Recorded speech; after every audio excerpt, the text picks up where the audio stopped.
এই শীতকালে ফাঁকা চেক করাটা কতটা কঠিন। এই পানি যে ঠান্ডা, মনে চায় না যে ফাঁকাটা চেক করি। তারপরও কি করার, চাকরি করতে হলে তো ফাঁকা চেক করা লাগবে। পানি অনেক নোংরা তো আল্লাহ জানে ফাঁকাতে জাল আছে কিনা নাই। আল্লাহ আল্লাহ করে যাতে জাল না থাকে, নাহলে থেকে আপনাদেরকে একটা গল্প শোনাই। বাড়িতে যখন যাই না, তখন পার্শ্ববর্তী এলাকার আসে, আন্টিরা আসে, বলে কয় আপনার ছেলে কি করে? কয় জাহাজে চাকরি করে। কয় জাহাজে চাকরি করে? আম্মু কয় যে সঙ্গে ফোন দি খালি উঠি থাকে, খায়, ঘুম যায়, কোনো কাম নাই।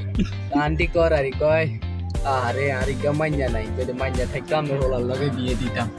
এই হচ্ছে খাই আর ঘুম যায়, কোনো কাম করি না। ব্যাপারটা চুদলি ফোন না এলো খাওয়া দাওয়া ঘুমাতে, কত রিস্ক নেছে নামা লাগে। শীত নাই, গরম নাই, এই ঠান্ডার ভিতরে কতক্ষণ যে ডুবা লাগে এটা তো সবাই জানে না। তো ভিডিওটা মুড়ে ফাটামু, দেখে নাম খালি খায় আর ঘুমাই, রাত আর কোনো কাম নাই। এই না